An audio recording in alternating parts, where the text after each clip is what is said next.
added emphasis to suggestions identified throughout the year in preparation for the G20 summit that is being held in New Delhi shortly after the G20 Interfaith Forum concludes. Can we have a round of applause before we begin, please? The World Peace Bell. This remarkable symbol symbolizes our shared commitment to global harmony, unity, and the pursuit of peace. May we have the honor of welcoming our esteemed dignitaries who will join us in the symbolic act of ringing this bell today. Our dignitaries of the day are Dr. Peter Petkoff, editor, Oxford Journal of Law and Religion. Can we have a big round of applause for him, please? Sir, may we request you to kindly come forward. Along with him, Dr. M.C. Rajan, Director at St. Xavier's Legal Aid Ministry. Let's keep those hands going for him, please. We also have Mr. David Burrows from the House of Commons. Along with him, Honorable Dr. M. Satish Kumar from Queen's University, Belfast, UK. We also have Mr. Siddharth Kak, Indian documentary maker, television producer, and presenter. We also have Professor Dr. Vasant Shinde, the Rakhi Gari man, CCMB from Hyderabad. Ladies and gentlemen, we also have with us Professor Dr. Faizan Mustafa, the Vice Chancellor, Chanakya National Law University. May I request all of you to kindly come forward and do the honors of ringing the World Peace Bell.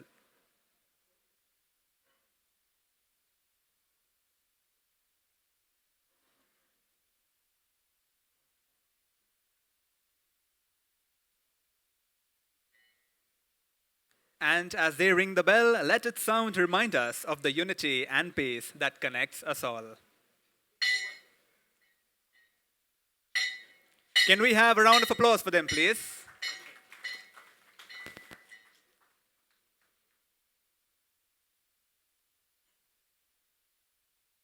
Thank you so much, delegates. Well, a lot more to know about them, which will happen later on in the session. But for now, I would like to hand it over to Dr. Peter Petkoff to take over the panel discussion. Sir, over to you. Hear me now? Very good.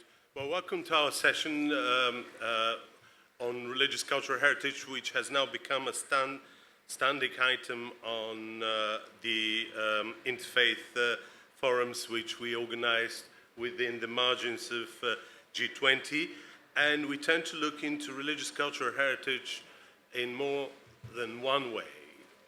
And it's usually about how tangible as well as intangible religious cultural heritage does make a difference in terms of relating in a more meaningful way with a number of the UN Sustainable Development Goals, and how states and state practices which take cultural heritage in general and religious cultural heritage in particular tend to have more cohesive, more inclusive and sustainable communities, and a focus on policies which are enlightened in that sense tends to make a big difference by relating culture and development in a way the two have not been approached in the past.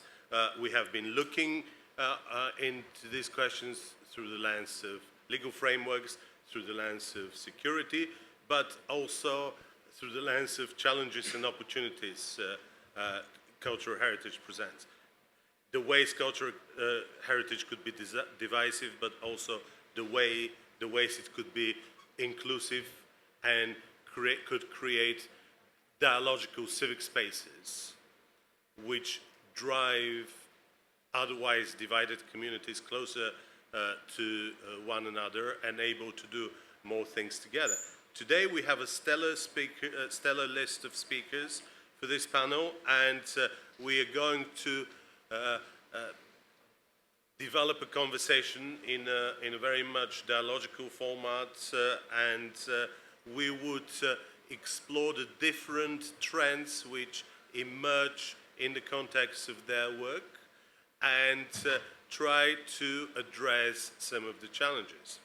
And when I went through the questions which were given to us at the very beginning, I immediately realized that very few of them have anything to do with sustainable development. So While we met with the panelists a little bit earlier, we decided to start a revolution and actually bin the questions and start really focusing on the basics.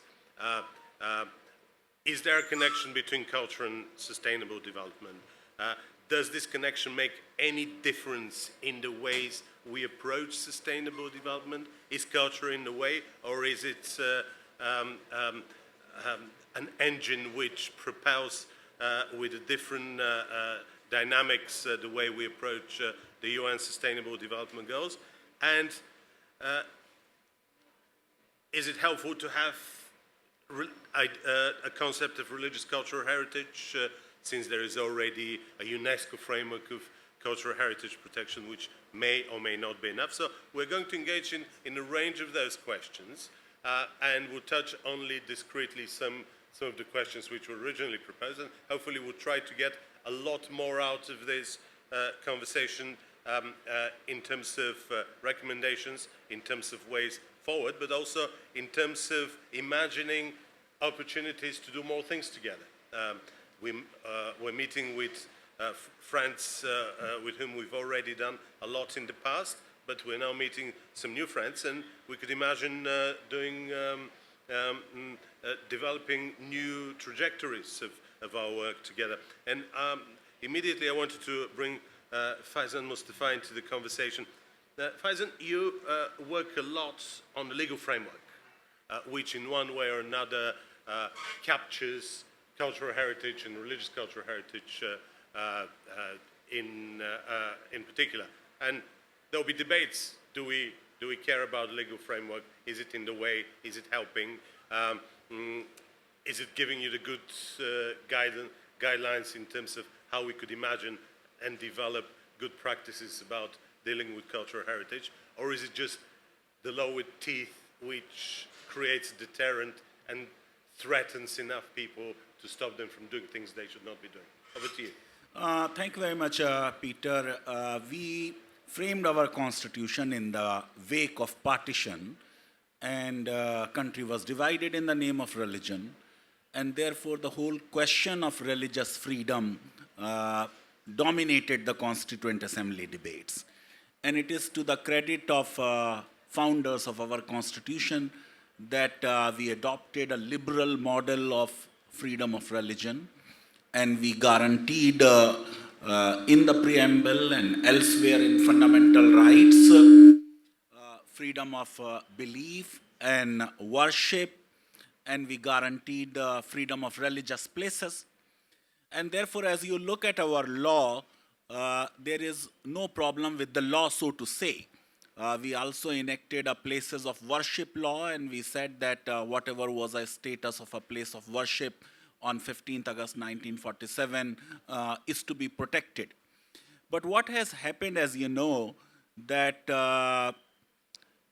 heritage is the evidence of a religion. And therefore, if we are going to have peace in this world, we must have peace between and within religions.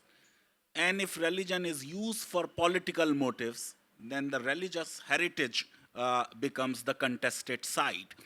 And to resolve that problem, we said that we arbitrarily picking up a date, a particular date, when we started a new journey. It was a break from the past, 15th August 1947, that from now on, whatever was the status, we would follow that status. Lately, there has been some debate whether that law was rightly conceived or not. But I would like to say that more than the legal question, where one party will eventually win and the other party will lose, and in a multicultural society like ours, or even anywhere else, if any community has a sense of loss of religious heritage, that is not good for the society in the long run.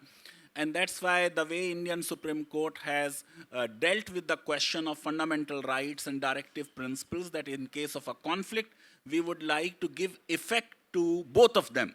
So the harmonious construction.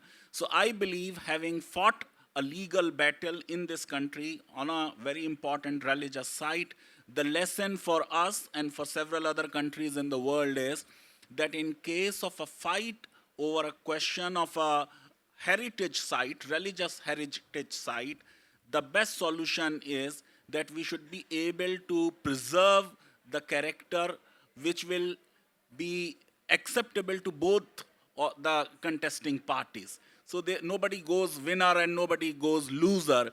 That would really sustain peace in the society. Otherwise, you will keep having that kind of disputes coming up. We passed a law, we said that any heritage site which is of more than 100 years old will be protected under the Archaeological Sites, Historical Monuments and Archaeological Sites Act. So if we follow law, probably, we would be able to really preserve the heritage. After all, the history of religion is full of bloodshed, whatever one may say. So there have been places of worship of every religion which have been destroyed, and our Supreme Court has very rightly said that historical wrongs can't be settled through legal battles. One of the issues with the legal frameworks, which in one way or another give us an indication of how we could approach religious cultural heritage, is that on the one hand, there are rules which are to be applied, but on another hand, there are more than just rules. There are signs, there are signposting of the ways we could approach things differently, and very often those signs are not part of hard law, they're part of soft law. It's not something you could enforce, but it actually gives very good directions to policymakers, NGOs, stakeholders, religious communities, of how you could approach things outside of the box, how you could approach them differently, and in more than one way.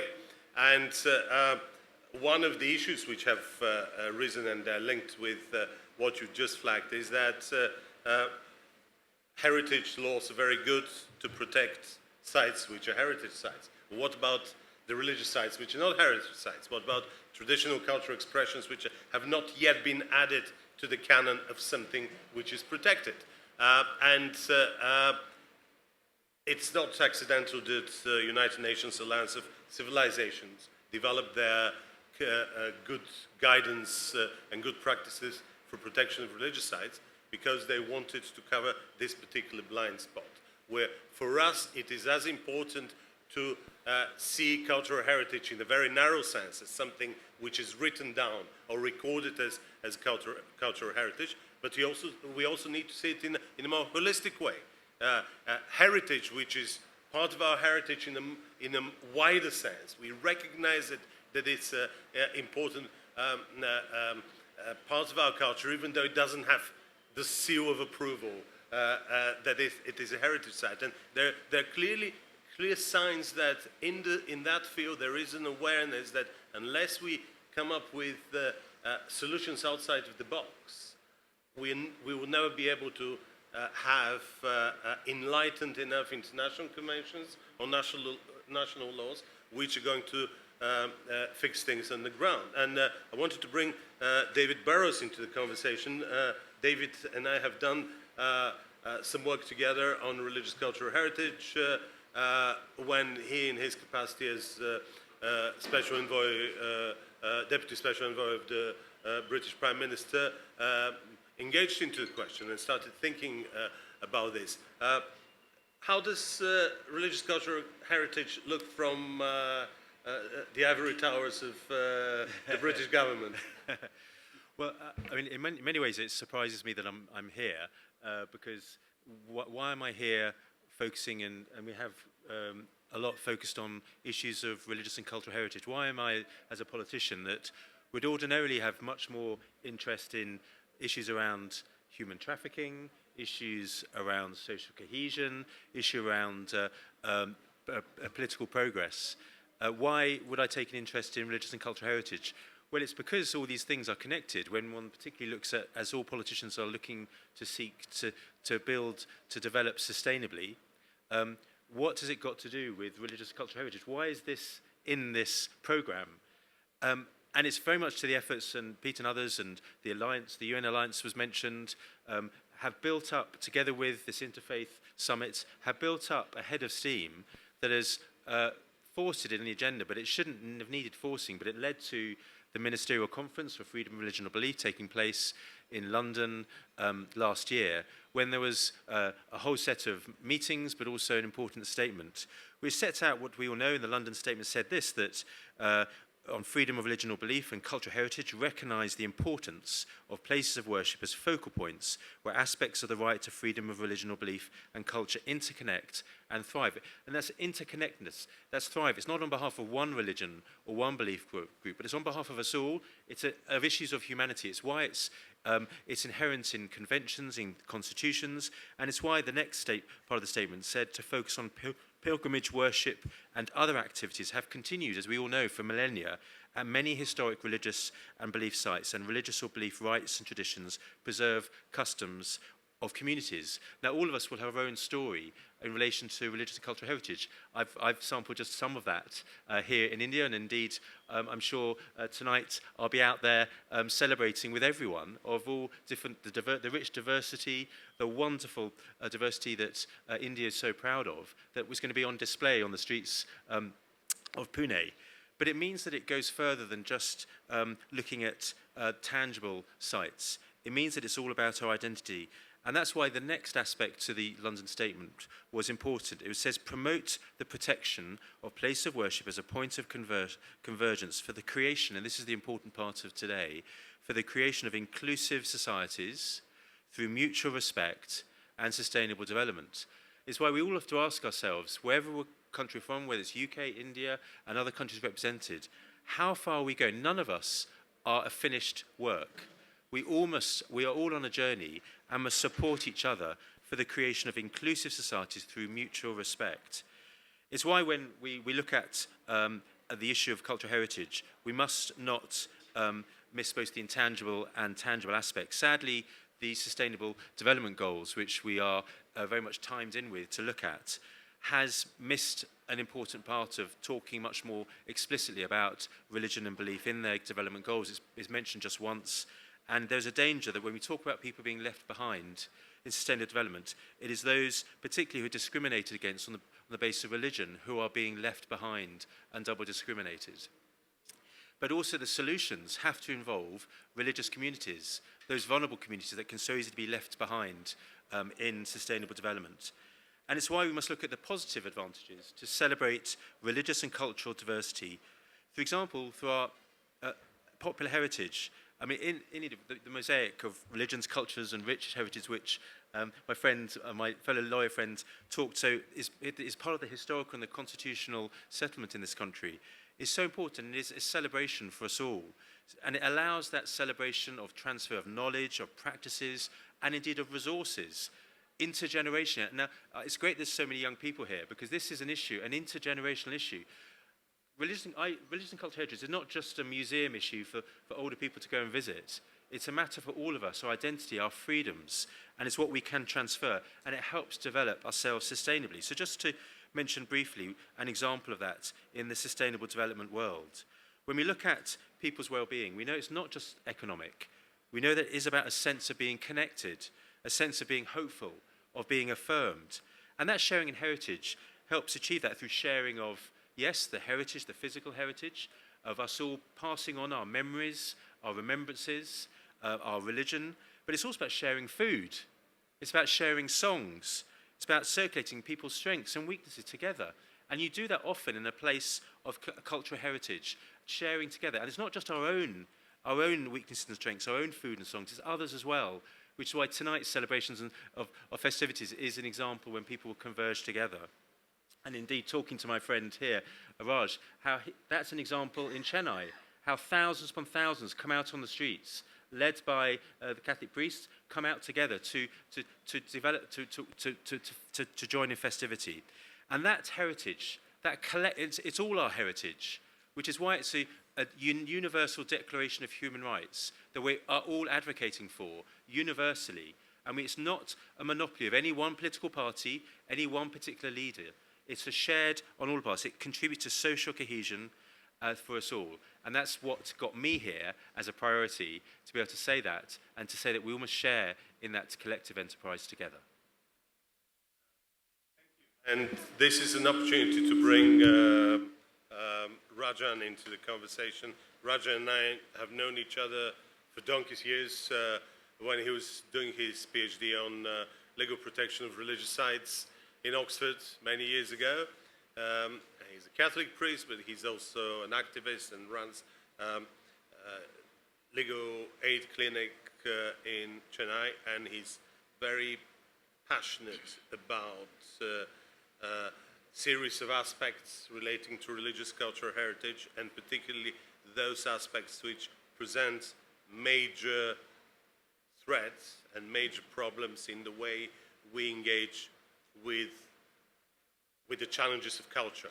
Whether we want culture to shape our independent mind, independent thinking, our directions, or whether we think that the culture is in the way and should be out of the public discourse. Rajan has been doing some very good work in trying to really integrate different perspectives of culture, interfaith dimensions, and bring them into a context of civic coexistence. Rajan, in your view, is there something which cultural heritage does which makes it possible for your projects to thrive? Is cultural heritage in the way, or is it actually helping to develop your vision of inclusive civic spaces? Thank you, Peter. Good afternoon, friends. I really wanted to be here for the entire debate, but I have a flight to catch at 5:30, so I will leave you soon. But anyhow, it's a wonderful opportunity. The summit is a must, and it's a need of the hour. That's what I feel. And I'm a Roman Catholic priest, of course, also a human rights advocate, practicing in Chennai High Court. When I was doing my 10th grade, I come from Kanyakumari, okay, that is the southernmost tip of India. We had religious riots in that place. That is registered in history as Mandaikad riots, okay, between two religious communities, of course, but the contention was between sacred sites. So that is the issue. So while I was growing, I have seen that there are so many events in history, in Indian history, also in world history. If I discuss elaborately about Ayodhya, then equally we have to discuss about Jerusalem temple, like how they have become focal points of the history. And I found there are plenty of laws and so many policies existing already in India. But like, as I always used to say, we have plenty of laws to protect the women's rights. But every year, the attacks on the dignity of women is an increase than decrease. So similarly, there are so many laws to protect the cultural sites and heritages, but still, the one people sitting on the place to implement it, like a welfare state. It is a sacred duty of the welfare state to protect these cultural sites because, as Peter rightly pointed out, they are kind of icons of humanity. Like at a particular point when people felt and they were suffocating, somebody rose above that and they have brought a new belief system, which is called a religion or belief, anything it can be. And that is precisely we have these sacred sites and cultural sites. And I have seen recently, like in the 21st century, in the last 20 years, there are so many attacks against these cultural and sacred sites. So many. Recently in Manipur, like more than 265 worshipping places, whether it is Hindu site, Christian site, I don't know, but they are destroyed, vandalized. And in Haryana. So wherever, because our point is not only safeguarding the site, but also how our faith formation should help sustainable development. That is more important. So any attack on a particular site is considered as an attack on a particular community. And that scars remain always, Like, because whenever you see that particular site which was under attack, and then you unknowingly develop or inculcate a kind of hatred towards your neighbor.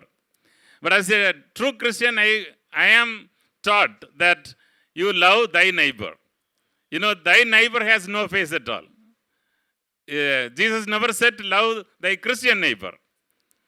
No Hindu Vedas taught to love your Hindu neighbor. No, it never says. It says always love thy neighbor. And that love should be expressed through actions, like serving others. That's very important. So, what is lacking in my point of view is that though there are so many laws and policies, but it's not properly implemented. So, what I do to bring awareness among the community, we are forging and building up social harmony groups. That is precisely my work in Tamil Nadu. Bringing all Hindu brethren, Muslim, Christian, and even non-believers, because we are all human beings. And I sincerely believe that we all share the same image of God. So, I am fully focused in bringing up these social harmony groups, and through these groups, we promote social justice. Because that is a fundamental thing guaranteed by the Constitution to all its citizens, that justice for all in socio-economic and political field, which is lacking, of course. So, these sacred sites are, like rightly pointed out by Peter, that this culture, like this should be developed. Because I feel very sincerely, unless we realize who we are, because in every religion, I have found that every human being is the temple of God. First of all, that is more important, because everybody is a kind of temple of God, abode of God. That we should never forget. So, if we are sure and we have really inculcated that feeling in every human being, then I don't think that there will be attacks on other sides.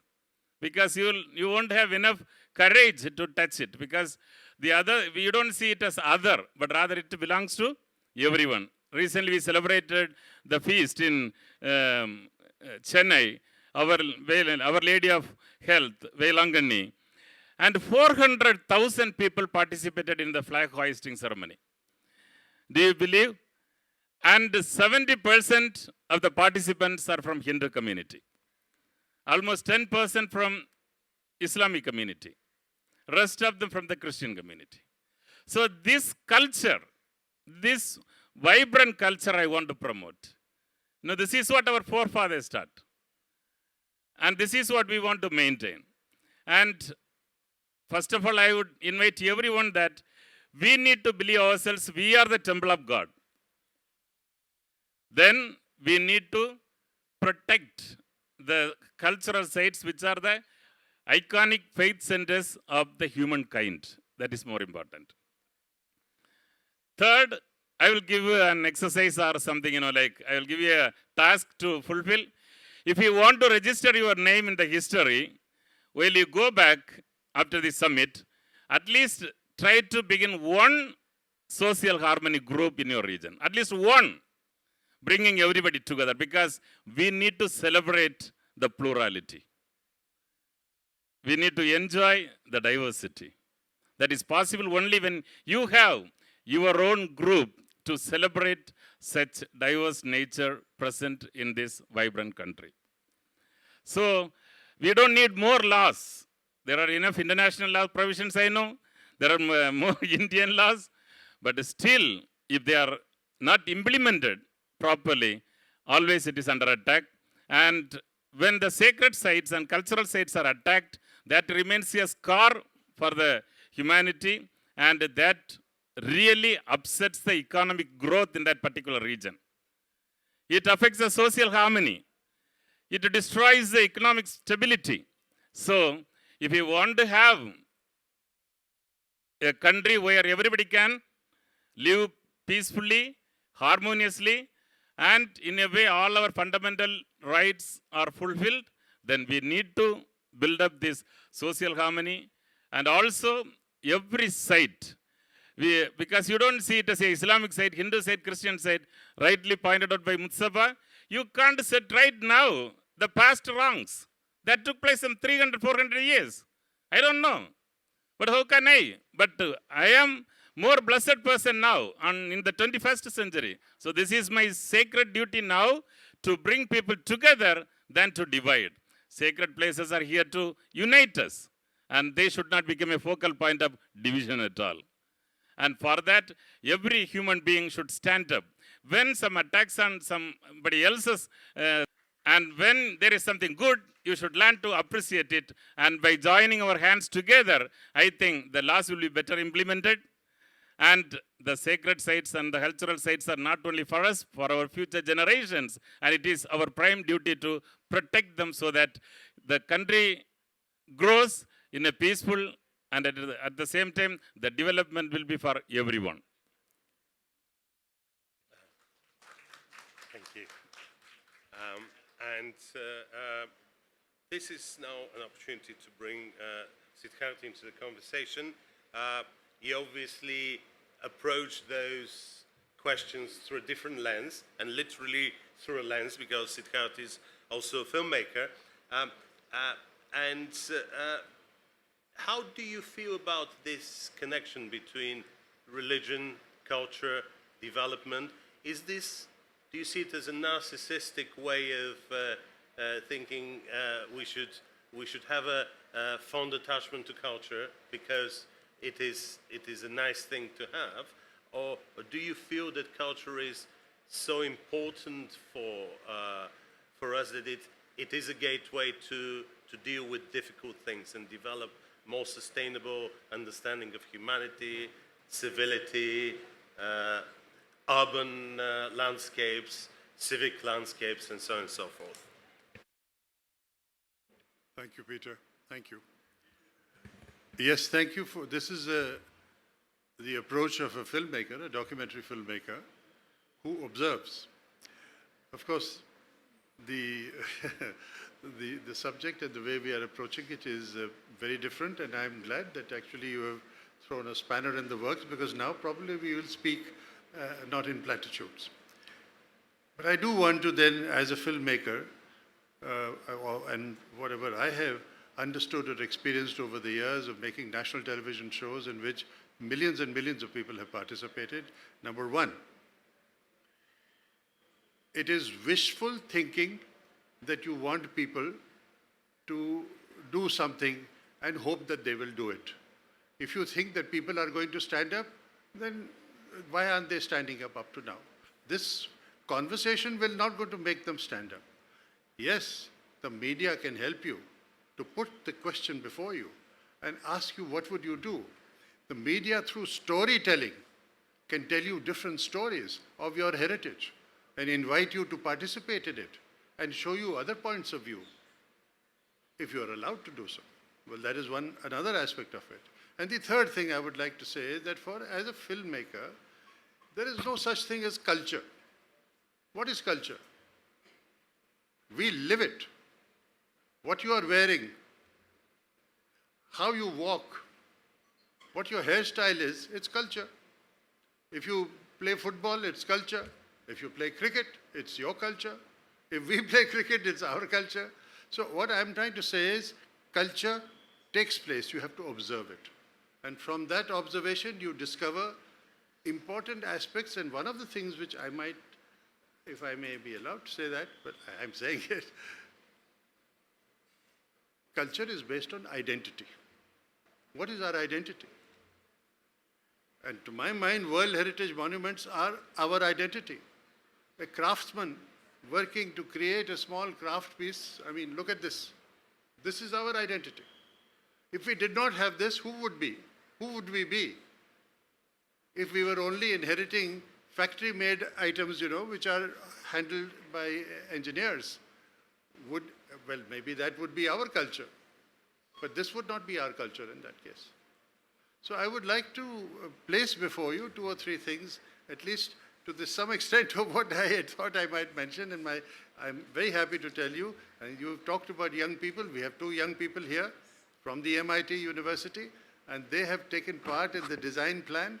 I would like them to have something to say about what they think about what you are asking, because that is the young people of today speaking. We can pontificate.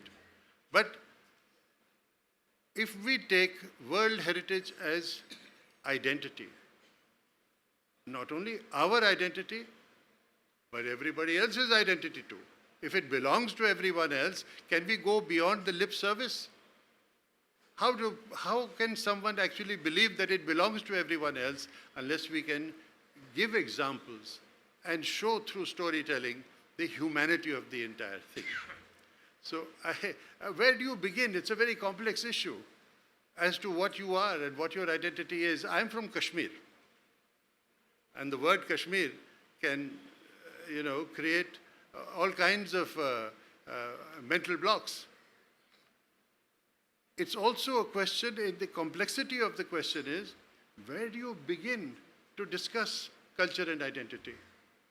Is it the culture and identity in history of the last 100 years, of the last 500 years, of the last 2,000 years? Which is the real culture? So actually, if you look at it, it's something we would have presented to you. If we have time, we will do that little bit of it. Look at the river culture of Kashmir. Look at the river of Kashmir, the most important river of Kashmir, which is the Jhelum River. Its ancient Sanskrit name is Vitasta. It is still known by the local people as Vitasta. What is the culture of Vitasta? What is the culture of Jhelum? Can we place them and can we discuss? Can it become a dialogue? Without dialogue, there is conflict.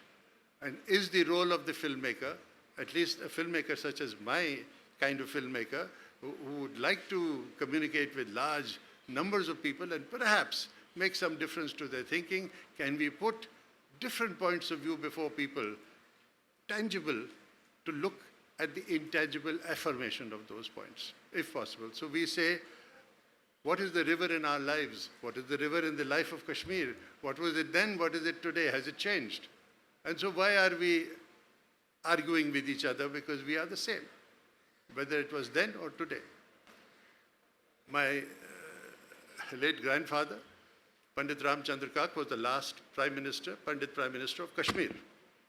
He was an archaeologist too, so I have inherited some borrowed glory from him. He excavated one of the earliest sites of Buddhist shrines in Kashmir. Now we don't know that there is a very, very deep Buddhist culture in Kashmir. We just did a festival also called the Vitasta Festival, in which we talked about the Buddhist culture of Kashmir. I want to tell you that there was, and just that little story, I won't get into the story, but the Buddhist culture of Kashmir means somewhere in the 1st century AD, the 4th Buddhist council was held in Kashmir under Lord Kanishka. That 4th Buddhist council, the records of that were the quantification of the break between the old Hinayana Buddhism and the new Mahayana Buddhism. Never found. He thought, my grandfather, when he excavated the Harvan excavation, this is where the copper records must be. It's an international find. He didn't find it. But you would be happy to know, I have seen it. 50 years ago, I have witnessed on the hillside opposite our home, our summer cottage, which is not far from this excavation, one morning when the rain had made the hills slightly, there was a bit of a landslide, we saw within them the ancient walls of something which may be more than 1,000 or 2,000 years old, of 2 stupas, a whole section of the water tank in between and the protecting wall. Could this be the entire lost city, the Buddhist city of Kashmir? Would it transform or at least change the way in which we look at Kashmir as an interfaith example of interfaith diversity, really, actually in practice? And would we be then able to find new ways of approaching peace through the stories of this particular, findings and discoveries of other civilizations within the country? I would just like, if you don't mind, you have one line to speak, you can think of what you would like to say, both of you. This is Shanu Rathi of the MIT Design College. But you'll have to be very brief. Yes, sir. In India, temple represents a harmonious fusion of art, architecture, and spirituality, while also embodying a profound and valuable scientific legacy that has potential long-term benefits for humanity. And I would like to you, sir, for making it further and brief for that. No, I don't, but you are talking about like the dome. What is the science of this dome?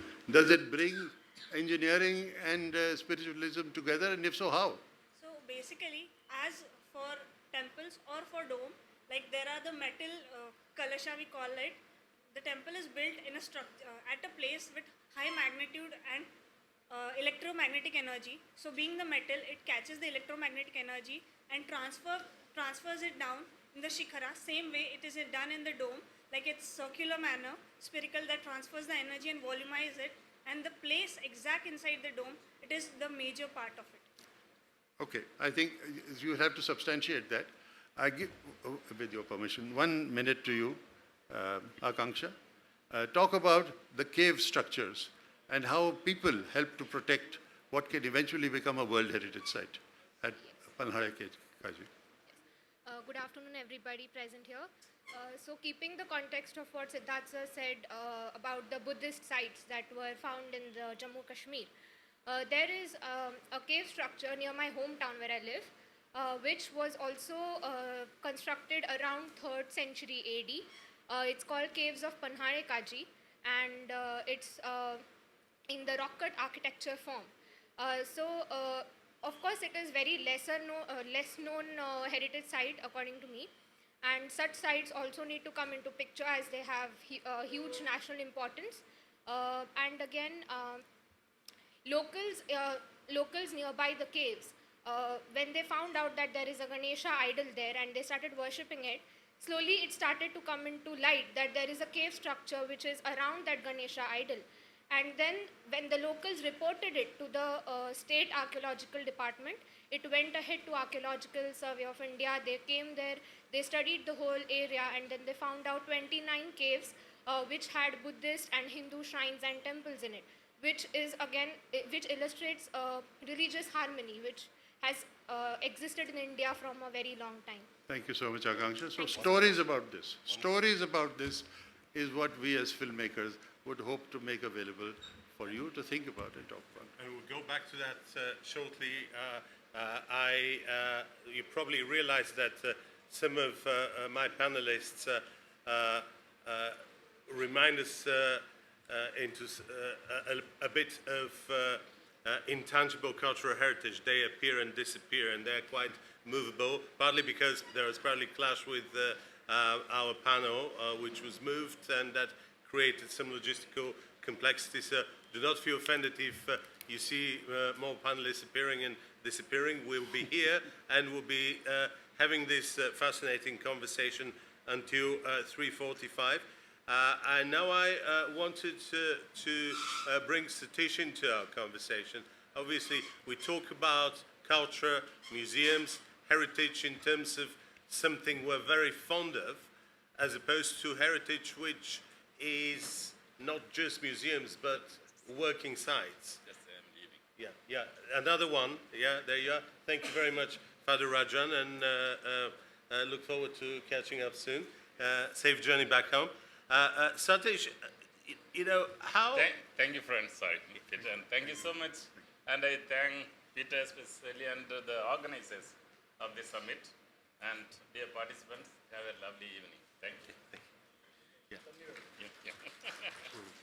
So, Satish, there is either seemingly tension or not real tension about what is a museum and what is a religious heritage site. Sometimes they overlap, sometimes they don't, and there are state practices which range from very strong emphasis on private property, which is linking religious sites and private property, which is the approach in place like Israel, to the other extreme, which is China, where the state owns, manages, and delegates who could and couldn't use religious sites. Are those distinctions between cultural sites or museums and religious sites helpful for our work?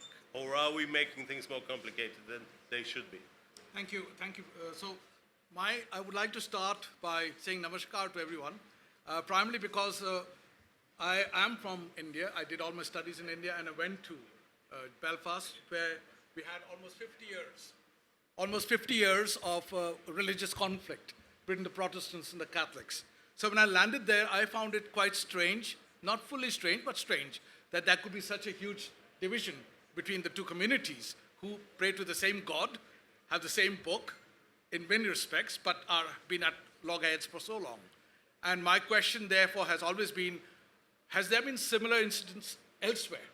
So my research took me to Chennai, Fort St. George, where there was the conflict between the right-hand caste and the left-hand caste, and there was continuous riots all the time until the end of the 19th century. Okay? So there are historical precedents, and I think it's important to understand the context in which we are going to locate the debates and discussions. So the second question that I asked is, what came first, the prayer or religion? Has human beings always prayed? Okay, so ask yourself the question, do you automatically fold your hands when you see something which is bigger than yourself? Okay, and it's very important to ask those questions as students as well. And therefore, when I look around, and I just picking up from Siddharthji's perspective, that Kumarajiva was the person who took Buddhism to China through Kashmir, established the Sadharma Pundarik Sutra discussions in Kashmir, but then we found that there are 28 chapters to Sadharma Pundarik Sutra, the Lotus Sutra. Buddha's biography is the Buddha Charitam, also has 28 chapters, but 2 chapters were missing. So people ask me, where can I get the 2 chapters? And we found that those chapters were translated into Chinese, so we were able to reuse it to complete the whole module. So there are many different perspectives on cultural heritage, and I just wanted to take the discussion a bit more in terms of what Siddharthji has said about the culture, in terms of the contemporization of culture. But I think more important to understand that heritage is all about a shared past. It's all about a shared past. So if you forget your shared past, your identity itself is under threat. Culture changes. Culture changes all the time. So for me, starting with the idea that culture and heritage has value because we share a past. We share a lot of things together. So in terms of the question that Peter's asked, I just wanted to pick up a few points there, that there is, with globalization, there's also been democratization of opportunities. However, for the average Aam Aadmi, common man, there is democratization of opportunities. But there's also a significant erosion of cultural identity and well-being. And why is this? Because as my good friend Professor Joshi said today, there's increasing commodification of everything that's cultural. The moment you bring in commodification, it changes the landscape. And then we are fighting over what's right and what's wrong. So when we look at a museum and you say, okay, I go to a museum, the museums and the museum value is determined by the custodians of those artifacts, who manage those artifacts. ASI manages the artifacts. They list buildings, they list sites. There are many sites, as you just mentioned, which are not listed. Are they irrelevant? No. So there are issues around it. So how can we distinguish between the use value and the exchange values in any museum? So that's the second point I want to just put it in front of you. The other side is the worship value, okay? And the worship value is determined by the custodians of faith, of tradition. They put value to that species, a piece of rock or a cross or anything. You put value to that. It's a human individual who puts value to that. You can pray to a tree, you can pray to a tulsi. Okay, so those are values that as an individual you pray. So worship value is very different from the museum value. And there are huge contradictions. How do you balance those points of view? So at one side you have tourism, commodification. On the other side, you have their own personal intrinsic response to a particular item. So I did a lot of my work in Assam, in Brahmaputra River, and working on the Majuli and the New Vaishnava traditions. And I went there with my colleague Priyankarji, Professor Anju Upadhyay, and Mallikarjun Joshi-ji. And we all went together in Majuli. I spent many times in Majuli, worked with them. So my problem, and the biggest challenge, I think, biggest threat I found is that climate change. Climate change is the biggest threat to our cultural heritage. It's not human beings are making a song and dance about the use value, the exchange value. Don't get caught up. Climate change is going to destroy, going to basically remove most of the cultural heritage sites if you're not careful. Okay, so we have a responsibility there. So in terms of the essentialization, the points that I wanted to raise is about the how do you provide a humanistic approach to heritage, the protection of cultural heritage. It's the core of our human experiences. So human beings are the most reliable guardians of heritage, of cultural heritage. And those sites, you are the most reliable guardians. It's not the police, it's not the ASI. You are the reliable guardians. How do you communities take charge of it? So there is, over the period of time, we have seen historically, and this is not just 21st century, historically we have seen a cultural editing going on between different groups, power groups, etc. We have the small tradition, the little traditions, all of them getting merged, the debate between, someone raised about Manipur. There's a whole issue about the Kuki-Chin language structure, the Métis language structure, whole sort of things. So it's not just a one, so the perspective is not just one-sided. You need to be very careful. So religious communities can contribute to the sound resolution of these conflicts, of these challenges, appreciating the need to look at the cultural rights, the right-based approach, people-centered approach to heritage management. People have to take responsibility for the management. When I went there, and I just wanted to take a few minutes to just explain what I saw, and I wanted to share this, that the government of India had put a lot of support, Assam government has put a lot of support to control floods. So as the people, the indigenous communities, the local communities say, what are your biggest challenges? They said regular floods. We are devastated by floods. Brahmaputra River is the highest sediment-bearing river in the world, okay? So it is huge problematic for the people living there. But for 450 years, they have survived the recurrent floods. And I asked them, how do you survive floods? Because floods can kill. And there were some years they had no casualties, no mortalities. And I asked them this question. They said, we know the river. We know the river for 450 years, and we were able to survive. But now when you build the dams with good faith, the World Bank has come, we build the dams, we provide support. And here's what they said to me. And I'm just translating from a Mishmi tribal in that region. He said to me, and I'm repeating that, he says, the embankments have come, the wild floods have receded. Now our children don't know how to swim in the river. Okay? While floods have disappeared due to huge embankments, our tradition and culture, our ability to survive floods have been diminishing day after day. It's good not to have floods, but at the same time, we don't know what to do with the water now. We don't know what to do with the water now. We don't have water buffaloes, we don't need them. As now, we can't take them to the water. We don't have access to that river anymore, but through floods. So this is the reality, that we want to protect our heritage, and we do things in good sense and good faith, but does it really help the people? So there is that challenge.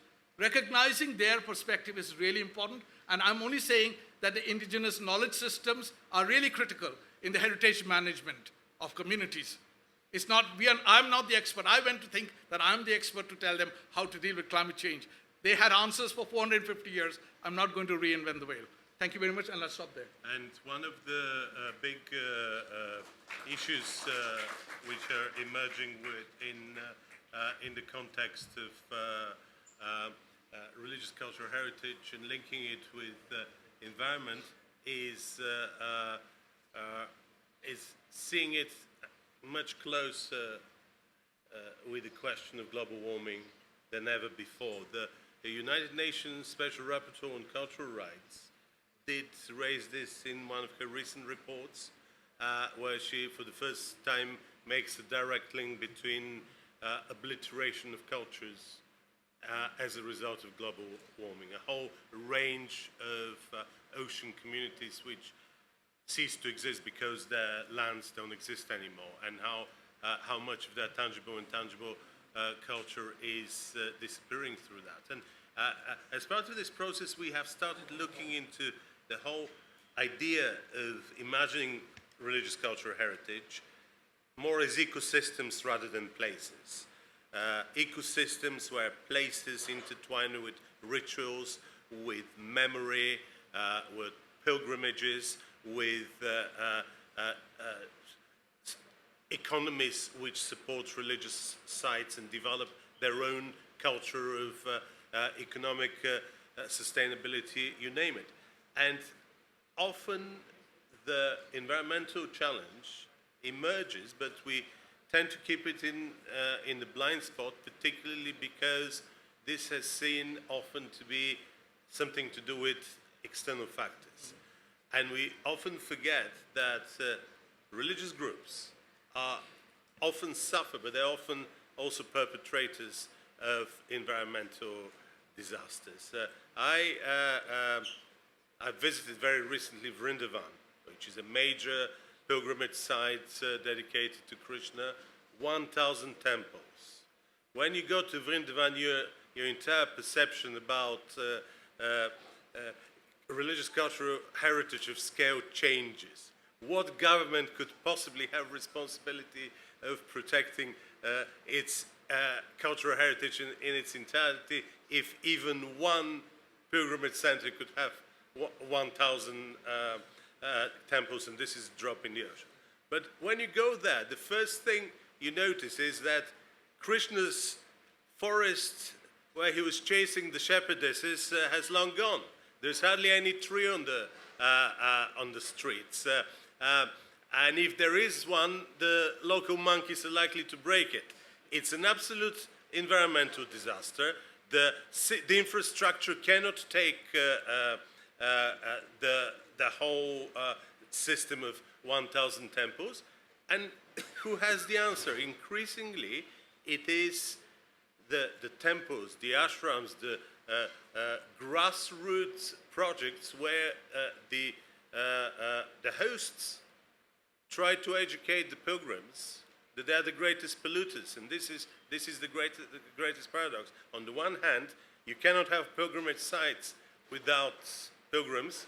On the other hand, the pilgrims appear to be the worst polluters of all, and not just by creating litter, but by eroding places as such. And increasingly, this has opened up conversations in an Indian context, but also in Chinese, Japanese context, in the context of the Balkans, how we all have to be co-participants in articulating the ways through which these things could change and the directions they could take.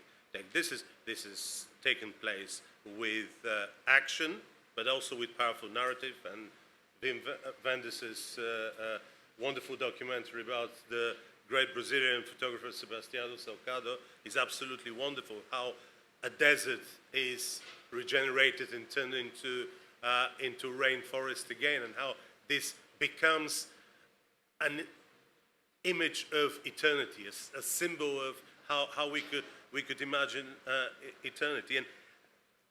And what seems to be the stock taking from a lot of those projects is that now more than ever before, cultural heritage is approached through so many different new angles. It is no longer the case that it is left to the states to take responsibility to fulfill their commitments under the UNESCO conventions. State sovereignty is in a way challenged because there are new stakeholders out there who are prepared to say, we no longer wish to be seen as museums. We wish to be museums, but also living religious sites. Living heritage, and bring those different dynamics. But with this, we have seen today more than ever before unprecedented challenges. And one of the biggest challenges is the weaponization of religious cultural heritage in order to reconfigure new geopolitics, in order to start wars, like the war in Ukraine, but not just there, and also as a way of New Age genocides. There are already several cases of the International Criminal Court which have linked destruction of religious cultural heritage with crimes against humanities. And that flags not only the challenges, but also our mindset, how our mindsets are changing about those ideas. And this gives... Now, the main organization in India is the Archaeological Survey of India, who protects or who are the custodian of the Indian heritage. And also we have the state departments of archaeology who look after the heritage. And it has become a fashion to blame the government that they are not doing enough. But also because I am a part of that, we also may need to understand the difficulties that is faced by the government, the challenges faced by the government. Now, Archaeological Survey of India has a lot of limitations in a sense that they have got limited resources, they have got limited manpower to man the entire heritage of the country. Similarly, the same problem is also with the state governments also. So we know that they are not going to protect the entire heritage. Protecting only the very few, maybe a small tip of ice, the protected heritage, either they are nationally protected or World Heritage Sites. Now, they are a very small number, and ASI is looking after most of the small these important monuments and the heritage.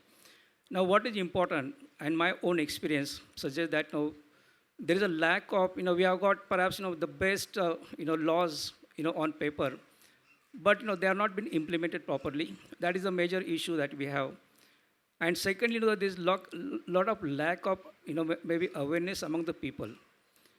One example I'll give you that when I was excavating a site, archaeological site in Haryana, we had a very distinguished visitor in the form of former Prime Minister's daughter, Professor Upinder Singh, who is the professor of history. And I was showing the remains that we excavated. And being a daughter of Prime Minister, there were IAS and IPS officers with her. And in the background, these IAS and IPS officers were murmuring, saying that why these people have come all the way from Pune and working in a small village. Somebody said that maybe there is a wealth buried, so they want to take out that wealth, and that is the reason perhaps they are here. Somebody said, what a waste of the national wealth. What they are doing, in fact, this is of no use to the people. And the last comment was very interesting because I am an archaeologist, we excavate the sites. So somebody said that these people did not get an opportunity to play in the dust when they were children, they are playing now.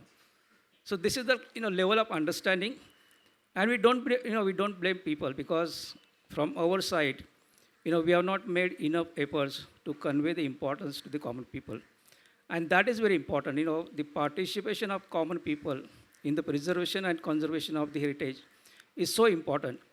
And without their knowledge, without their participation, it is not possible. So that is one thing, that, and I have done that very successfully. When I started the work of, at the site of Rakigadi, I'm called the Rakigadi man.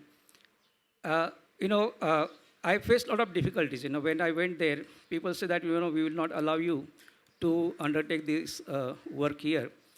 And one gentleman said that, you people come here, you excavate, you get the publicity, and what do you get? So that was the question that they started asking me. And then, of course, then I started holding meetings with them. I had series of, I spent 2 years in engaging these people and conveying the importance of the site. I said that, I have come from, from Pune to work in a small village because I know that this village has contributed immensely to the history of South Asia, to the history of the world. And don't you want people to know about that? And that is how slowly, the mindset of the people began to change. And secondly, along with the, maybe work or the research that we undertake, we also must make sure that there is some developmental activities happening in the village also or in the area.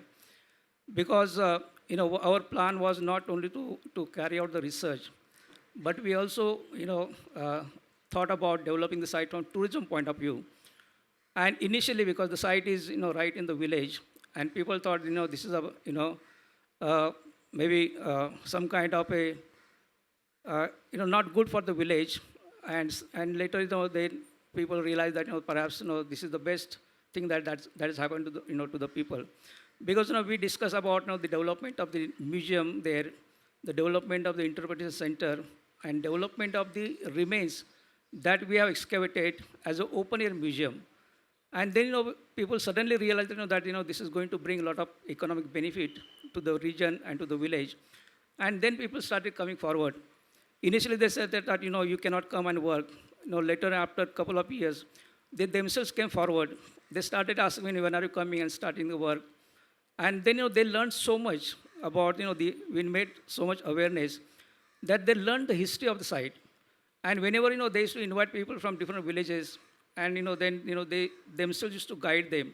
So this is the kind of research, this is the kind of effort that needs to be done. This is very important. Secondly, the research that we have done, in fact, that I would like to bring to the notice of everyone, that we have done also the DNA analysis of the ancient people, 4,500 years old people. And what is interesting that this is a very highly scientific research that was published in Shale Journal. And the indication that we got that most of the South Asian population, right from Andaman Nicobar to Ladakh and Kashmir, and from Afghanistan to Bengal, most of us are carrying the Harappan genes. That means we have the common ancestry, and this is very important. This indication is very important, and we have carried out the the DNA of modern DNA of the modern people of more than 3,500 people. And we selected people from different groups, different religious groups, different linguistic groups, and all of them have common, this DNA. Pathan Sahib is here. His DNA and my DNA is same, so there is no difference. This is academic, yes. No, and what is important here, that after this, research was published, and let me tell you that this research was also given, the award by the World Conference on Genomics, which is a big organization, as one of the 9 breakthrough researchers in the country. And subsequently, this particular research was used by the political leaders also. And they started spreading the words to the entire country that why are we fighting? Our DNA is same. So this is very important. And this type of research is very much required. And then, of course, my friend said that the Indian knowledge system, how Indian knowledge system is important. It has got very deep root. But a lot of Indian knowledge system, which maybe originated maybe 6,000 years ago and continued, now a lot of that has a relevance today. And a lot of people in South Asia, they are following the Indian knowledge system. So that needs to be promoted. And a lot of Indian knowledge system can be put to use even today. And there will be a lot of benefit to the society. So people want this type of process, this type of work to be undertaken. And lastly, there should be, I think, I appreciate the work done by Dr. Vishwanath Karad, because we need these type of organizations where, this maybe maybe we can impart about, give the training or education in heritage management, heritage, conservation. Even the Indian knowledge system, there should be, center for that. And I really appreciate your efforts also, Dr. Patans. So we need, this type of institutions, this type of people coming forward. And they carry out, this type of mission. So we have to make sure that we undertake a national mission in this particular respect. And then only it is possible that we will be able to remove a lot of misunderstanding that is there among the people, a lot of misgivings and mischief that is happening also. That will be remade, that will be eliminated, and then only perhaps the job of ours will be easy to maintain and spread the knowledge. And lastly, we should also learn from the history. We are talking about the later part of the history, but you look at the earlier part of the history. Chandragupta Maurya, for example, he was a Hindu ruler, but he adopted Jainism and spread it on a larger scale. Similarly, Emperor Ashoka, he was such a religious harmonious ruler that he promoted religions of different sects very harmoniously, and he has spread outside India also.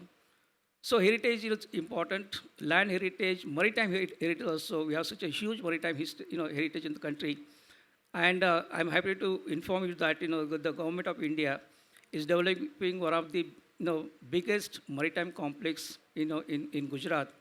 And fortunately, I was heading that project. I am still advisor to this. And through this project in Patno, we can also spread the awareness among the people.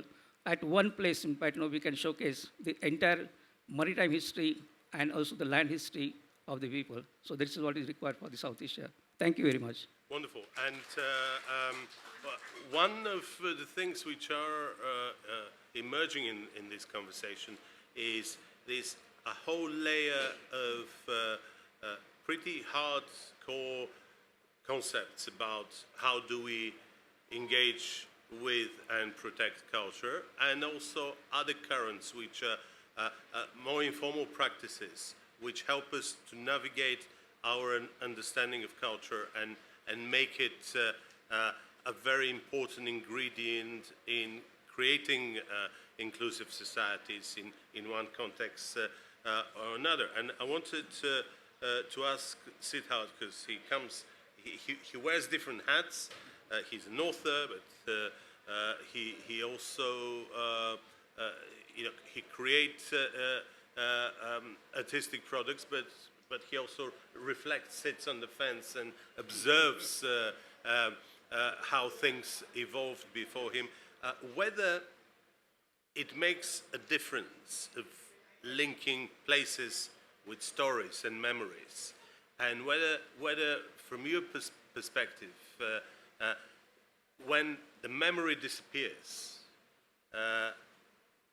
the places also begin to crumble. And there is always often a concerted effort to link the two, such as hardly known village in Bosnia during the Yugoslav wars, where when the massacre occurred, all the local Muslims were buried in a mass grave and buried under the rubble from the mosque, which has just been blown up.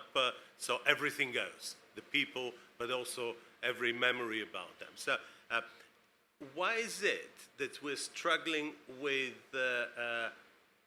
physical cultural heritage so much today? Do you feel that our sense of memory and preservation of memory, our ability of storytelling and receiving stories have diminished, and therefore we're even struggling and we're not sure how to engage in a clear and obvious way with our physical cultural heritage? Any thoughts? Yes, thank you, Peter. In fact, that's a very revealing. It provokes you to think what you say. I don't believe that the power of storytelling has diminished, nor do I believe that these stories are over. But what I do feel is that culture is a river in movement, and you can put your hand in anywhere, it's not the same water. So the water has changed. And now, can you hold that? Can you dam it? And so therefore, your stories must also evolve. And I'm very struck by your story, but it was something that I'm thinking, and this is as a filmmaker, how would one approach that particular subject where, of course, indigenous voices are absolutely central. But what is the solution? That we don't want the dam? But we want the water buffaloes? So so you have to have new thinking. Your thinking must evolve. The indigenous voice thinks in the terms of reference that he or she had. That has changed. If you try and bring it back, you're preserving something which you have a vested interest in. But you're not learning what is new. Why aren't you learning how to utilize those oxen in a different way, maybe, for something else? How do you learn now the bounty of water is available to you? What do you do with that water now? So I would imagine that new problems create, new questions create new problems, and new solutions are required.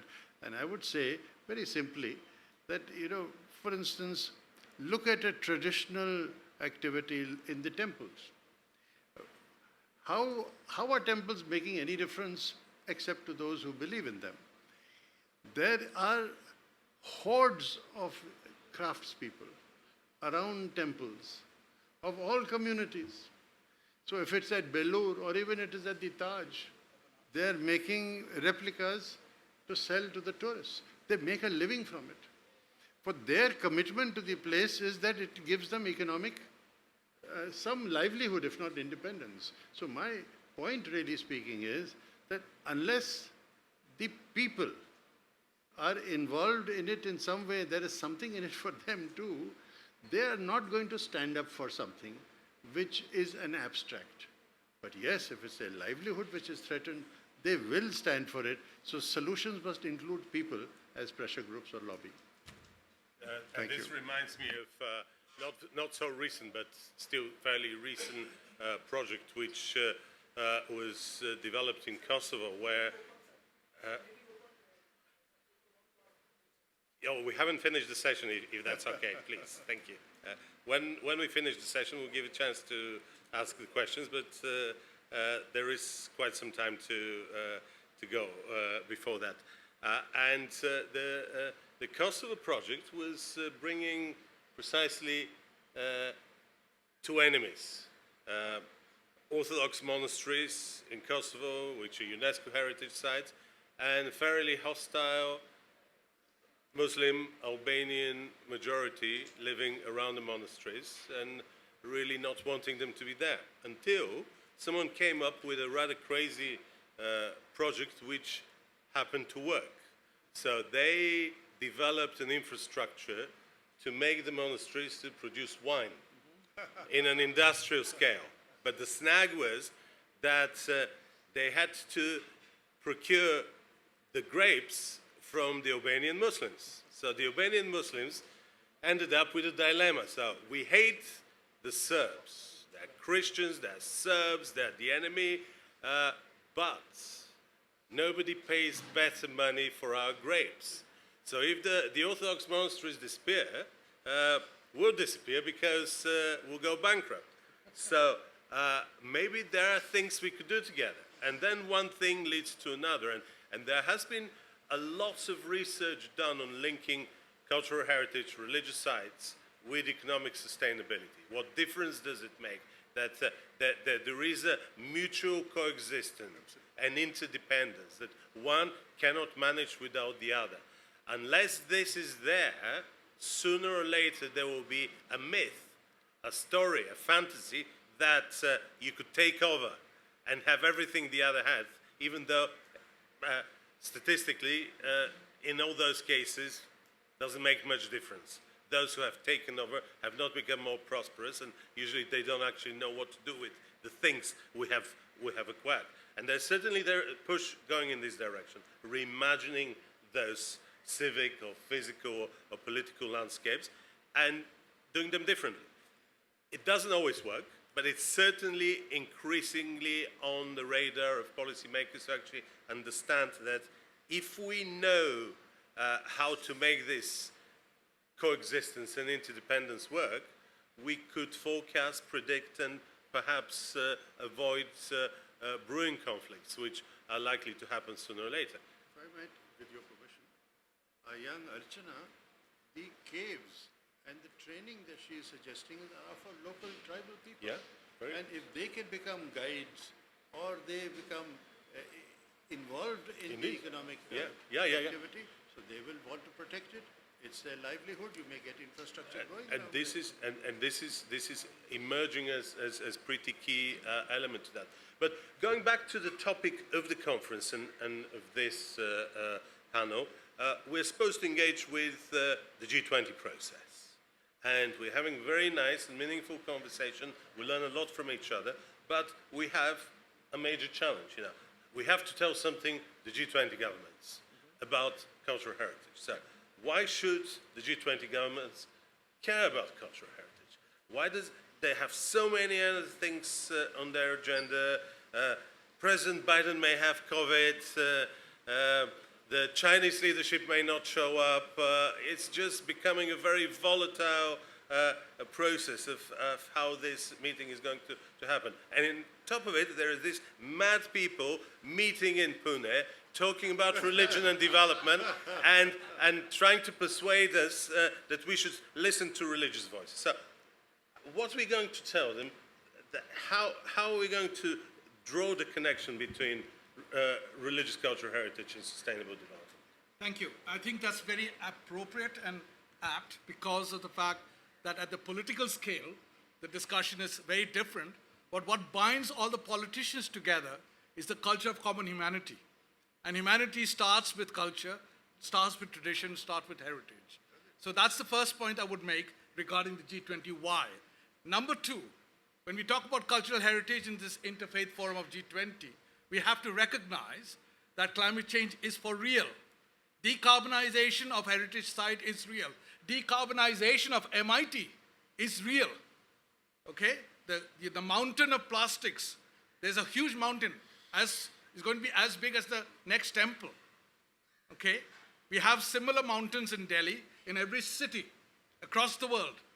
So if you don't decarbonize your campus, sorry guys, you're not walking the talk. So for G20, decarbonization is central in the context of heritage and climate change. And the third element that I just wanted to emphasize is that conservation and preservation of cultural heritage is a continuous process. It is a continuous process of negotiation between different stakeholders, not at the expense of each other, but working together in bhagidari, jointly. That is the only way you can protect it. So there is an economic value for the G20 countries to recognize the importance of culture and heritage. Every country wants to list their heritage site in the World Heritage Site. I've just finished a paper on the World Heritage Site in England where there is big danger. We have already got the Liverpool being delisted. We've got the Stonehenge getting ready to be delisted by the World Heritage Site because economic imperatives have overtaken the heritage imperative. So India has to be very much aware that economic imperatives overrunning cultural heritage, we will not get the recognition of World Heritage Site and definitely will have detrimental effect on economic growth. So balancing whether we want poverty to be removed, which is very critical, whether we need to protect planet is equally critical. How do you balance that? That's a question that all of you youngsters in this building has to also take care of. Basan, how can we make the G20 governments an offer they cannot refuse and persuade them that they should take religious cultural heritage seriously? I think we study the cultural heritage of different countries, not only to know what is there, but we also learn from them. And one example I'll just give you, maybe from India. Japan was almost destroyed in Second World War. I visited Hiroshima and Nagasaki, and everybody thought that Japan will never rise again. But Japan rose within 15 years. Japan became a world economic power. And the strategy that Japan adopted was exactly the same as the Harappan strategy. The Harappans had the technology with them. They did not have natural resources. They imported natural resources. They made finished goods and supplied finished goods to the same people and country, areas, from whom they acquired the raw material. That is how Japan, the Harappans could serve, could flourish and develop the urbanization. And Japan did the same thing, Pat. They had the technology with them. They started importing raw materials from India, China, and other developing countries. And they processed, goods on mass scale and supply to the whole world. That is how Japan could, rise to the, economic status. So that is, one example, but we can learn from each other's, very well. Secondly, we also need, we are, all the G20 countries are in the process of developing site in tourism point of view. And they also have, each country has developed, a very distinct, maybe methodology of developing that. We should share that. We are also developing a lot of maybe museums also. Maybe museum technology needs to be, maybe shared because the museums have undergone, sea changes. And, we have to keep, pace with the, maybe international standard. So there also, we can share the knowledge. And the most important that, the knowledge that we are generating for the protection and the preservation of the site, as one of my colleagues mentioned. Now that knowledge is, developing, and that knowledge also should be shared, with each other. But at the same time, the local knowledge also is very important. Again, I'll give you an example. I was invited to Mohenjo-daro in Pakistan, because that site was, was getting damaged, and the World Heritage Body had threatened that unless you properly, maintain that site, otherwise we will, withdraw the status. So they invited, scholars from different countries, 25 different countries. I was the one from India. And there I suggested to them, because I interacted with the local people, and they said that, the local knowledge, the system that they adopt, suppose that system is adopted for the preservation and conservation of the site, that will make a lot of difference. And that's what I suggested, that, maybe the local knowledge is equally important, and that can be shared. So this is the sharing of the knowledge is very important, and that is how, we can, come together and try to save our heritage from different points of view. Wonderful. One thing we did not discuss, which we should discuss, of course, is the elephant in the room, which is the empire. And whatever we think and want to say about cultural heritage, we cannot forget that museums as we know them and as we love them are very iconic products of imperialism of the great powers in the modern age. And there is a lot going on at the moment in terms of reimagining cultural heritage. And how do we deal with the legacies of empires which are embedded in cultural heritage? You only need to go to the crypt of St. Paul's Cathedral in London, which looks like a Roman temple, and the majority of the Roman busts there had horrific involvement in history in South Asia, opium wars, you name it. And there is a whole push of how do you reimagine this legacy? How do you tell the parallel histories? And how do you have dynamic and honest engagement in the way we read history, even if we read our histories differently? Hence, how do we bring the conversation about imperial legacies, colonization, racial discrimination, when we engage with our cultural heritage? And does it help if we do it through the lens of religious cultural heritage, where you have people as well as places? Or do we stick to the formats within which museums exist and just hide, return, or do something else with artifacts we're embarrassed about? Siddharth, what is your take on that? Should we do it through the lens of religious cultural heritage, or should we do it just through the lens of being independent public intellectuals? Perhaps neither. Perhaps you need to do it through the lens of youth.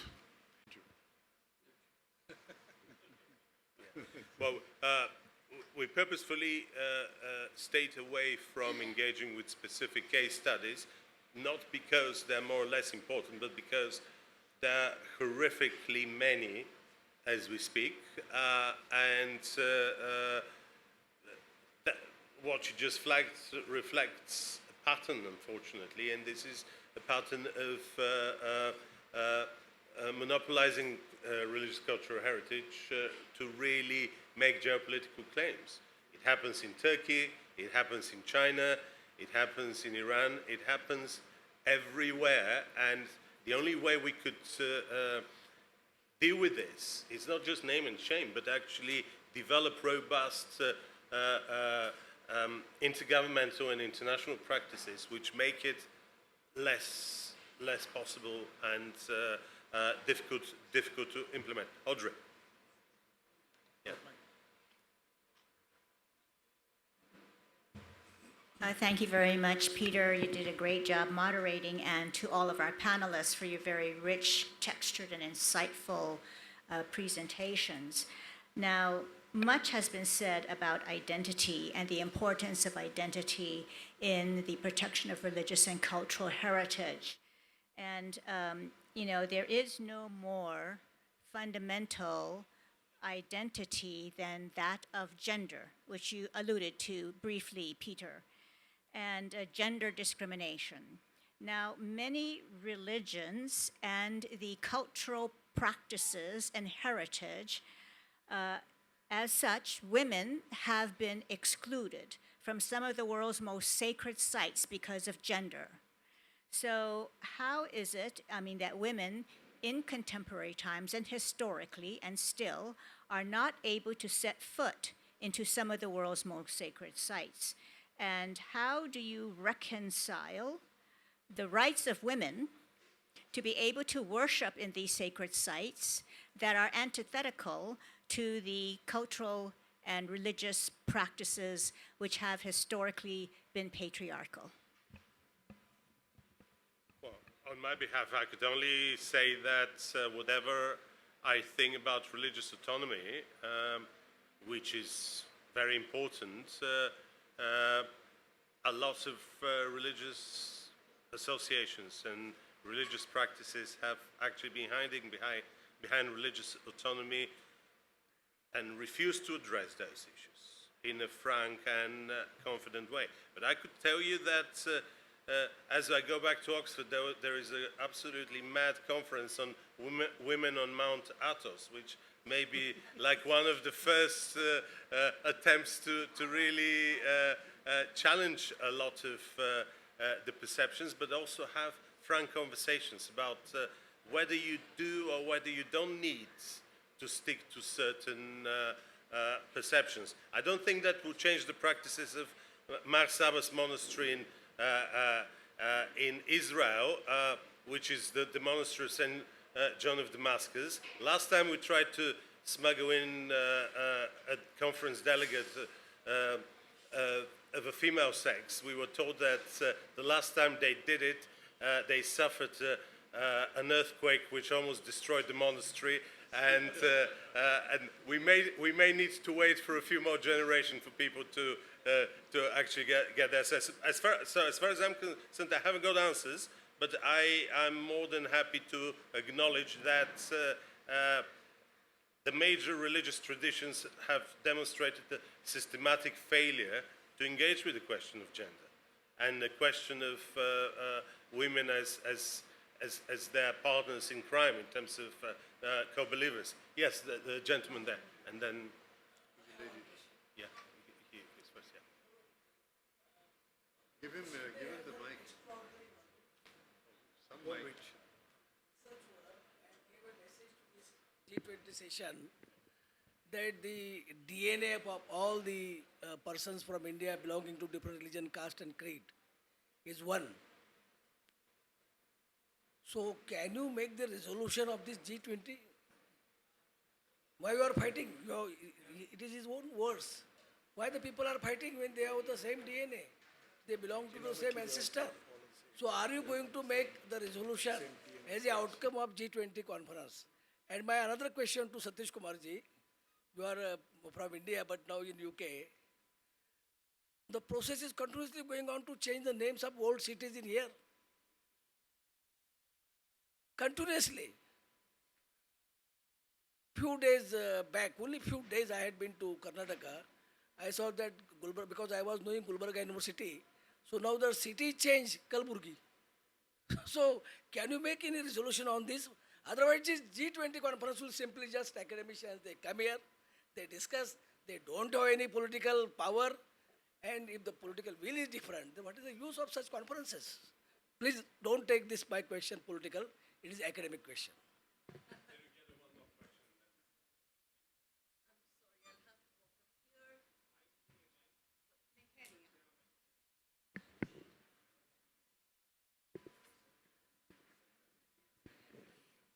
Thank you. My name is Anju, and I've taught political science at Banaras Hindu University all my life.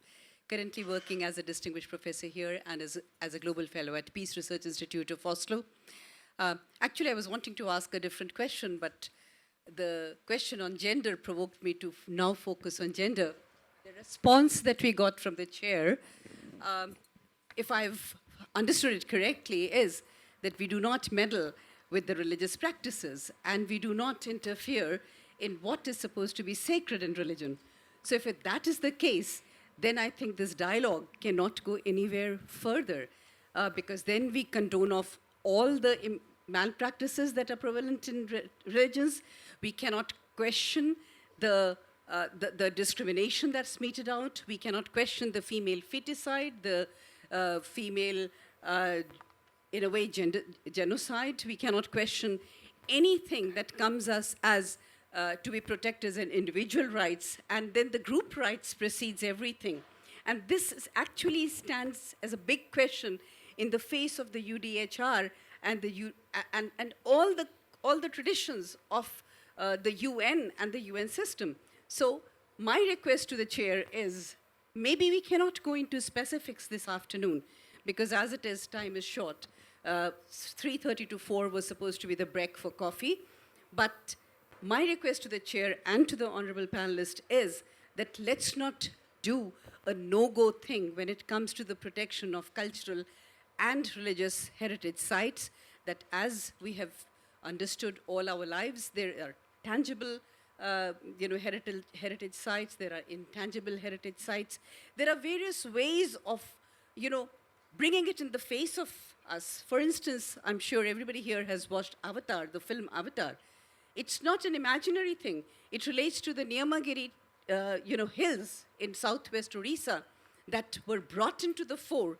Our filmmaker friend, Siddharji, would testify to it, that yes, there are stories, there are tales, but there have to be more imaginative, more imaginary for the listeners to listen to them.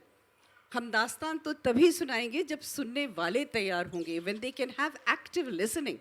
And here again, I will come back to the commodification of the heritage sites. The province that I come from has ample evidence of that, and commodification does not always end up in money.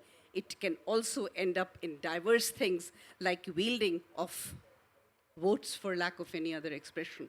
So there is a challenge not only in this part of the country, not only this part of the world, but in so many other parts of the world that needs to be addressed. Maybe not on this panel, but maybe this is a topic, this is actually a very pressing topic that needs to be addressed here and everywhere, and that has to be conveyed to the G20 people. Thank you, sir. Last question, then we'll wrap it up. Thank you, Chair, for the time. I'm in a very dilemma in my mind, because on the one hand, what Mr. Siddharth was talking in terms of storytelling, and then you, the one who spoke very well from the point of experience with the rivers, you were speaking about the dilemma, the local people and the call to make development. Now, I'm in a dilemma as to which road to take, the road to development, or to go back in history to preserve the culture at the cost of development. Or do we have a new concept of development that increases our understanding of heritage, at the same time maintains the imperatives of development? Are we clear as G20? Do we have a point of reference as to what is true development? Is it cross-cultural, or do we have corrective measures? I mean, these are the questions that are looming in my mind, and I feel that we should not go out of this place in a state of dilemma. We should not go from the state of dilemma, but we should go with a forthright understanding where we are heading to. Yes, we have a heritage, that is very true. At the same time, there is a compulsion for development. How do we keep the balance between the necessity of holding on to the tradition or heritage on the one hand, and how do we move beyond that and start a new pathway to development? I think that's where I want to reach out to. And I want the panel to answer it, especially Mr. Shinde, Dr. Shinde spoke so well in terms of telling the past, reiterating the common DNA that all of us have. And he talked about Basa Patan and himself having the same DNA. All of us have the same DNA, for that matter. There is no difference between your South and North Indians. It is a global phenomena. I think we need to reach out to a globalized understanding of development rather than a nationalistic understanding of development. I think that's my proposal to G20, and let's take a call on this rather than letting us in a dilemma. Wonderful, and thank you for for your intervention. We have this session is running until 3:45 according to my schedule, so we have a few minutes to answer. Just very brief to your intervention. I don't think that this is what I suggested. I actually proposed that this is a conversation which urgently has to happen, but it's not a conversation or solutions we could implement without having religious associations as being part of the solution. Religious voices have to own their failure to engage with issues relating to gender. They cannot be bystanders. They cannot show themselves behind defense of religious autonomy, but the way anti-discrimination laws work are such that the outside world cannot do very much about forcing them to do it. There has to be a responsible, dignity-driven engagement about gender. And there may be external pressure, but without resolving and having a conversation from within, I don't think that anything is likely to happen. Now, there was something which was flagged and you wanted to engage with. Yeah. Thank you very much. What I'll do is just to start with Audrey and then go to Anju and then come round to the rest of the panel questions. So in terms of the issues of gender, and that's something which I'm also responsible in the university back in Belfast. So I'm responsible for looking at the progression of gender across STEM subjects and across all disciplines as one champion for that. But what is important to recognize is that when we are talking about rights, there's a right-based approach and there's a people-centered approach. When we talk about gender, we are reaching into the domain of the right-based approach to cultural heritage. So sometimes we conflate the two together. So keeping those two separate is very important. When I look at cultural heritage, and specifically in the context of my own research, I found that in the area where I worked in Majuli in Brahmaputra in Assam, I was dealing with the Neo-Vaishnavite groups, where the object of worship is a book, the Bhagavad Purana. So again, their reference point, gender is not an issue there because people of both groups participate in the religious practices. The men perform dances as women, which we have seen in the Ras Leela. So quite different. It's not one size fits all. Majority of the global religions, yes, there is a huge gap in terms of who can access the sacred spaces and who can't. But I'm saying there are examples where successfully. So I'm just saying that it's the right-based and the people-centered. So how do we deal with that? It's still a question that there are certain things enshrined in terms of right-based approaches, and there are other things established in the people-centered approaches, which we need to come together and we need to ensure that we make that distinction very clearly. Number one. Number two, the aspect of, I think the point that you raised about development and how do we deal with that. That's not an easy, because you see, all development is nationalistic. Whether it's American development or British development or Indian development or Chinese, are highly nationalistic. Developmental imperatives are largely driven by nationalism and nationalistic goals, and it's highly sovereign. Yeah. So we have to be mindful about how we negotiate those imperatives as an independent nation state. G20 is a platform that we can really provide the framework that will enable us to have some form of negotiation, give and take, to protect, and that's why I said climate change is key, that to protect the planet, we may need to size down, modulate the rampant runaway economism and commodification that we are seeing across the world. So that's definitely the second question. And the third question, I think, which was named about renaming, and whether renaming is everywhere. Renaming is everywhere. It's a cultural expression. It's a reassertion of culture. So people have asked this question in the UN, that when we look at development, whether culture is inserted in development or development is inserted in culture. That's a question that we ask ourselves. Okay, let's ask G20 whether culture is inserted in development or development is inserted in culture. And I think we can take that as a key point of reference. We've run out of our time, but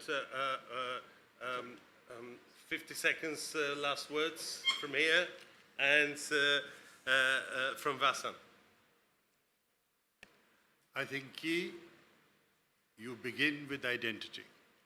And the identity, whether it is gender or whether it is development, whether it is climate change, all is related to identity because it's the human action, is the human belief which is going to work. Now, through which forum it will work is something that we should think. But if we do not take into account identity, which can be a common identity for the people of the world, then I think we will be skirting around complex issues and never getting to the base. Identity.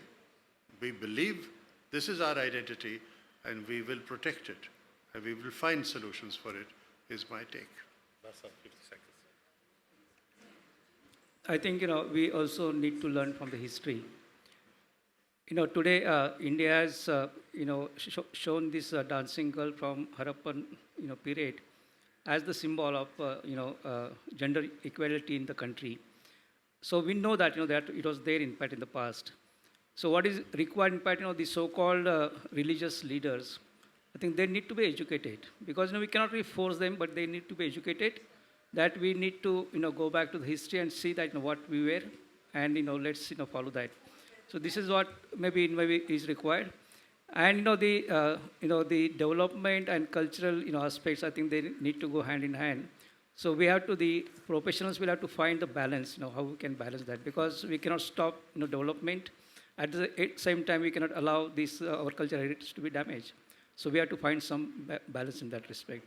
Thank you. And we could carry on forever with this stellar panel and all of you who joined the conversation.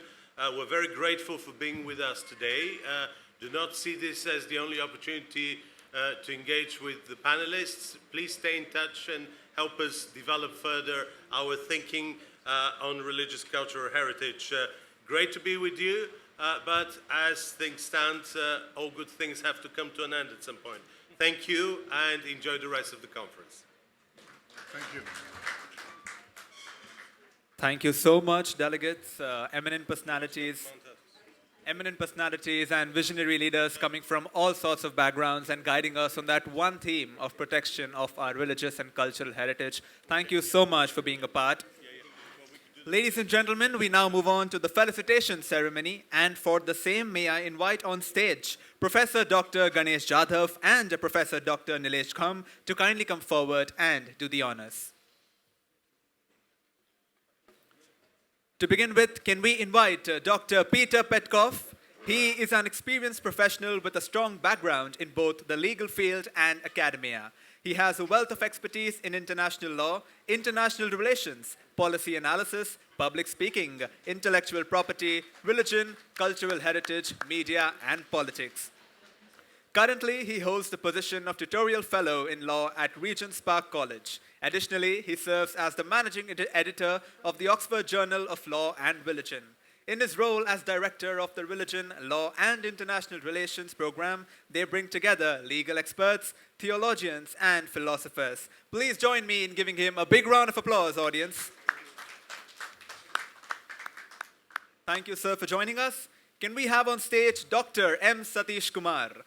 He is a distinguished interdisciplinary scholar specializing in South Asian geographies, colonial studies, and social sciences.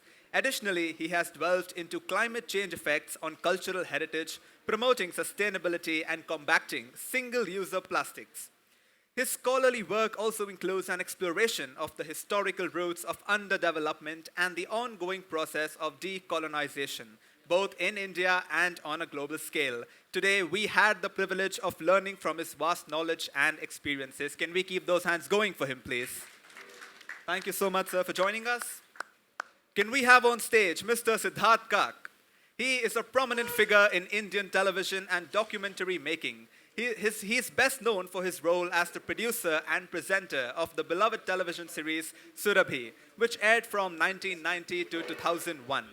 Beyond his television work, he has made significant contributions to cultural preservation through the Surabhi Foundation, which focuses on conserving cultural artifacts, showcasing his commitment to preserving India's rich heritage.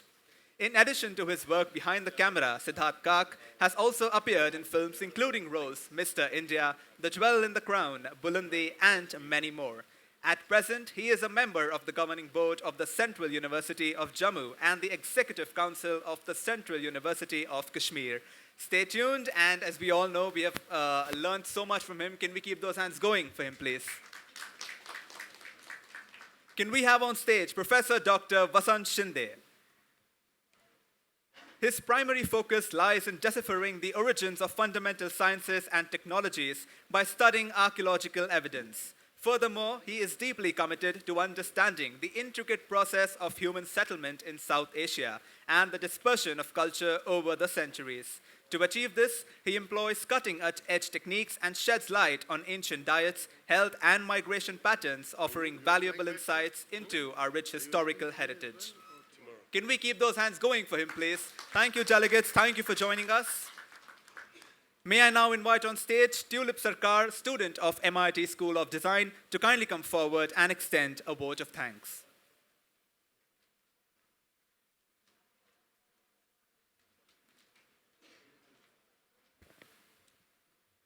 Here, we conclude our enlightening breakthrough session.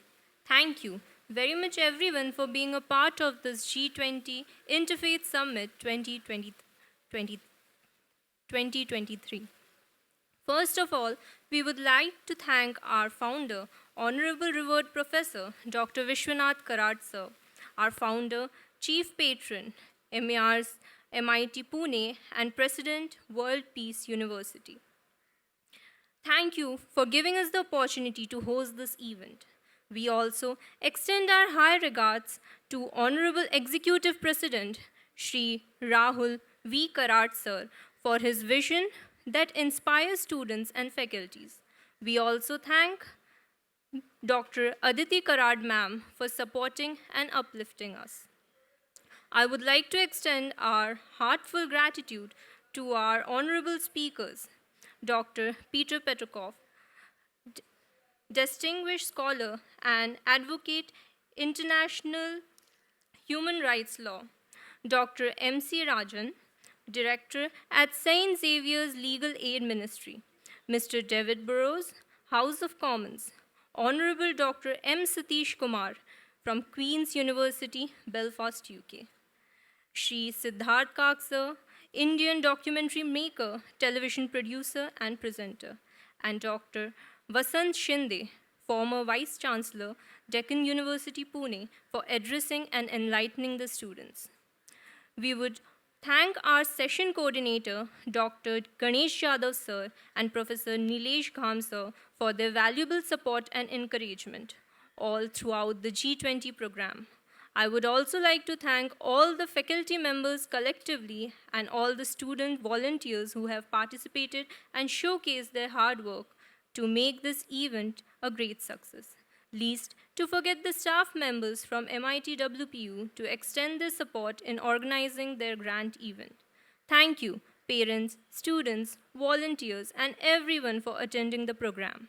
We would look forward to see you in the years coming ahead.